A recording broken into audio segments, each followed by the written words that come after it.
He can stay with the rest of you. The rest must come with me. Coerced to experience the dark side of nature. The brutal secret is to be revealed. What is it? Run! Run!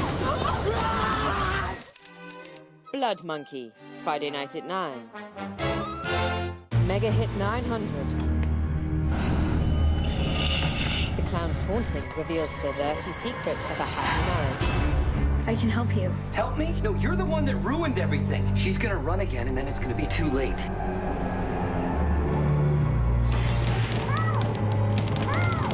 Keep her away from children. Who are you? Please just stop staring at me! Ghost Whisperer, tomorrow night at 9.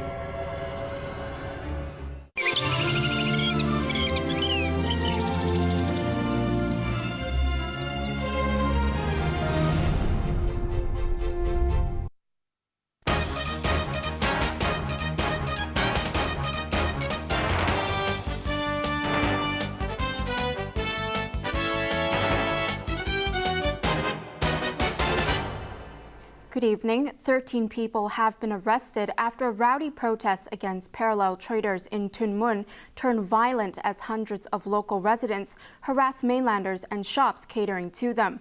Police used pepper spray to subdue the protesters, and there were injuries on both sides, including an officer who was knocked unconscious.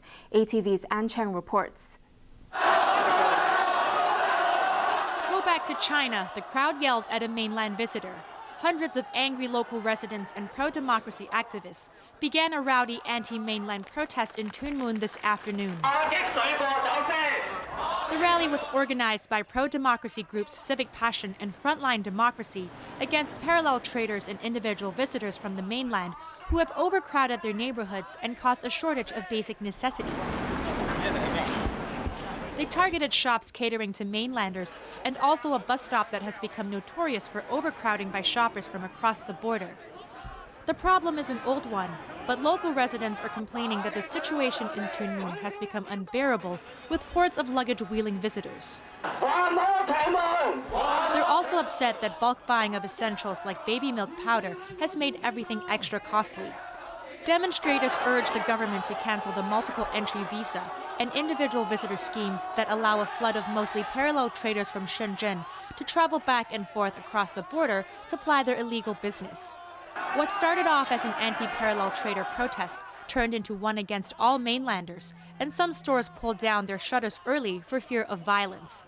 The crowd split up at around 5 p.m. and moved to nearby malls for shopping protests that became popular during last year's Occupy movement. The situation at Tuen Mun Town Plaza turned violent as taunting, jeering, and shouting abuse escalated into pushing and shoving. Police resorted to using pepper spray and batons to control the rowdy crowd. The situation at the nearby Trend Plaza was just as chaotic. Protesters as well as police officers were injured in the scuffles. In the middle of the pepper spraying, protesters brought out face masks and goggles and scenes that evoked memories of the Occupy protests all over again. The protests continued into the night. An Chang, ATV News.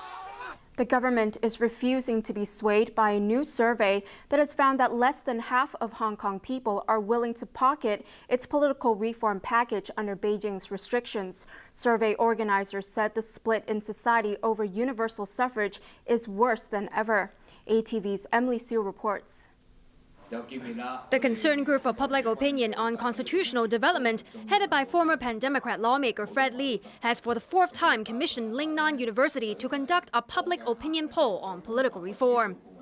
The latest survey of 1,000 people has found that 49.5% are willing to pocket the government's final reform proposals set under Beijing's restrictive framework for the 2017 chief executive election. It's the first time since last year's Occupy protests that less than half have agreed to accept the package. It was 53.3% in the university's previous poll conducted last September. Of the pro-democracy supporters among the respondents, 76.8% want opposition lawmakers to veto the final package, a 10% increase. And more than 87% of the pro-establishment respondents are willing to pocket what the government puts on the table. Of those who hold a neutral stance, About 55% are ready to accept the package for now. Organizers say the results show the polarization in society is worse than ever. We find that it's really the trend, the two camps, pro-establishment and the pro-democracy camp, the respondent-wise, are really splitting seriously. The one we did now, this recent poll demonstrates is more serious than ever before. Lee's group put the blame squarely on last year's 79-day blockade of roads in the name of democracy. He said the civil disobedience campaign was what hardened the 27 pan-Democrat lawmakers' resolve to veto the final package in order to force the government to restart the entire reform process. Another significant finding of the opinion poll is that over half of the respondents who refuse to pocket the government's package are willing to switch sides if certain concessions are made. About 50% are willing to change their minds if officials promise to abolish corporate voting to make the official nominating committee more representative. The government's point woman on political reform appeared unfazed by all this. Chief Secretary Carrie Lam refused to comment on the survey itself, but repeated the government's line that most Hong Kong people would be happy to see universal suffrage come to fruition. She said the administration will continue to explain to people that the package for 2017 is not the end game. And she denied underestimating the difficulty of the task ahead in getting the proposals passed this summer. 2 more people have died of severe seasonal flu, taking the death toll this year to 142, while 218 patients are now in intensive care. Health Minister Ko Wing-man has warned that public hospitals may have to cut back on some services to tackle the surge of flu patients. ATV's Alison Chan reports. As Hong Kong battles a deadly outbreak of seasonal flu, it will have to wait until April for a new vaccine, targeting the mutated H3N2 strain of the virus that's causing so many deaths. But Health Minister Ko Wing-man warned people today not to expect too much, as it will only be extra protection, not a guaranteed solution. And there won't be enough supplies for everyone. So Ko is urging people in high-risk groups to get their flu jabs as soon as possible, despite limited protection offered by the vaccine that is currently available. The health minister also addressed warnings by frontline doctors that intensive care units in public hospitals are being overwhelmed by the surge of flu patients. He said certain services may have to be suspended to free up medical staff and wards. The hospital authority have put into a number of measures to help address the pressure on the public hospital. This would be mainly by redeployment of staff, as well as if the situation is getting more serious, the authority will consider putting back some of the elective or non-urgent surgical services. Hospital Authority Chief Executive Lam Park Yin was more optimistic about handling the workload. We have enhanced our service through increased number of quotas at the general patient clinics. At the same time, we have engaged part-time doctors and nurses to increase the number of doctor in session at the A&E department. At the same time, we're going to give special honorarium to our doctors so that they can have the ward round during the weekend and holiday time. The Center for Health Protection will consider whether frontline medical staff should be given priority for the new flu jabs. Alison Chan, ATV News. Thousands of local investors are believed to have lost up to $3 billion after a Bitcoin trading company closed without warning. Police have been asked to investigate possible fraud. Here's Emily Sue. 30 local Bitcoin investors have turned to lawmaker Leung Yiu-chung for help after losing money to MyCoin.hk, a Hong Kong-based company dealing in the virtual currency. They're afraid they've fallen victim to a scam after the company suddenly stopped operations in December and the operator disappeared.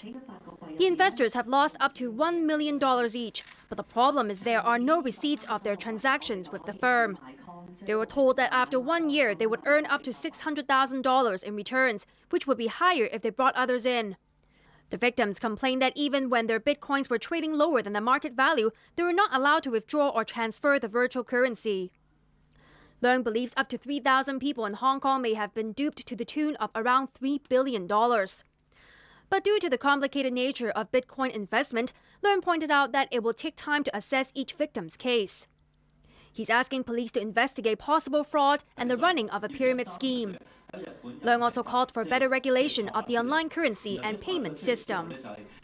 Now for a look at some international headlines. Russian President Vladimir Putin is discussing a peace plan for eastern Ukraine, but he's warning he won't let anyone dictate terms to him. And one of the most famous television news anchors in the U.S. has been forced to go off-air for lying on camera. ATV's Joyce Wu reports. Brian Williams, the most watched network news anchor in the U.S., is going off-air for making up stories instead of reporting them.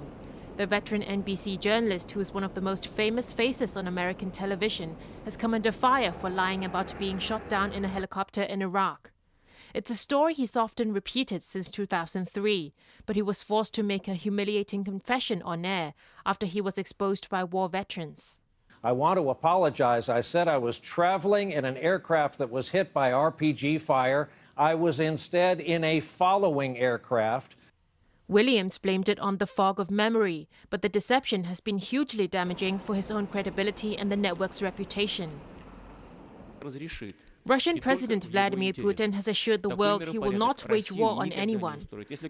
But while he discusses a peace plan for East Ukraine with the leaders of the war-torn country, Germany and France, he's refusing to accept a world order where they can dictate what he should do.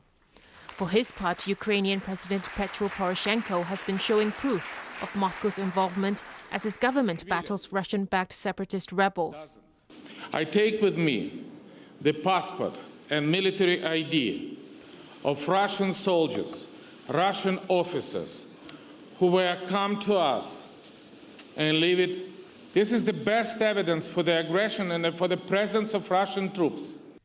Moscow has consistently denied its involvement.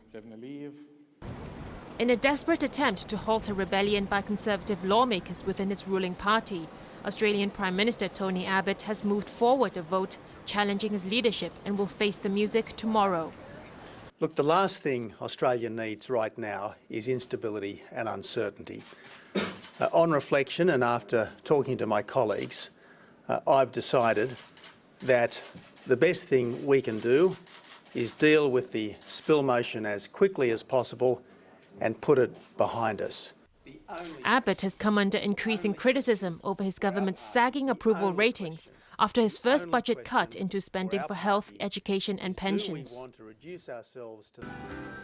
Pope Francis has come under fire from members of the Vatican Sex Abuse Commission for saying it's all right for parents to spank their children.